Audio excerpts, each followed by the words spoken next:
So we're making a video today about clogged impellers. In dust storm season, or right now it's winter in Phoenix, you get a lot of wind. And as you can see, this pool has a huge tree here and it is shedding, and all that goes into the pool. And so what happens is it goes through your skimmer baskets and pump basket, and it makes it into the impeller. So the impeller is connected to the motor.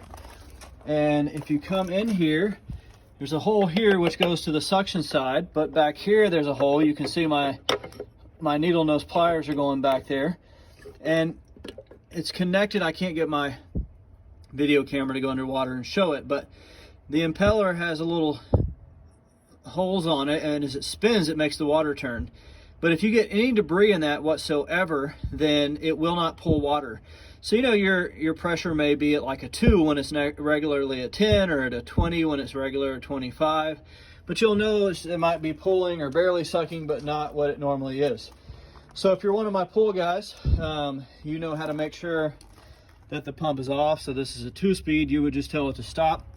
But if you're not a pool professional, I would just recommend you flip the breakers, because if you stick your finger into an impeller and it turns on, then you're putting your finger in a blender. So I have it off. I'm going to double check it is.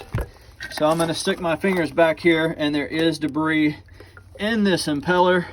Sometimes you can pick it out with your fingers, and even a little tiny seed or whatever can clog this thing up, and you've got to pull it out. You can even take your needle nose in here and just keep digging it all out until you get everything.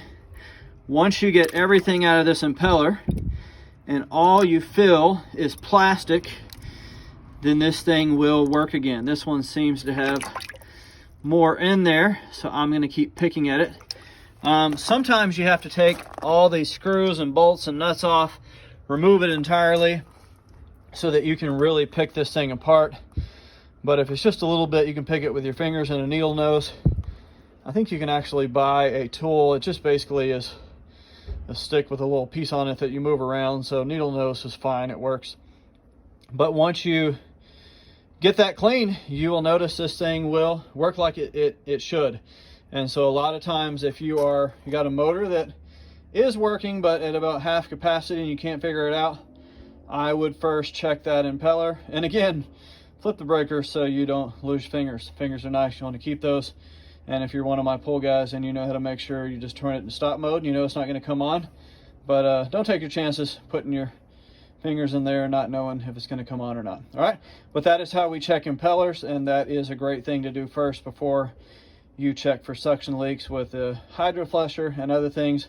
I always want you to start with checking impeller. Very common problem that causes your pool to half prime or to half function.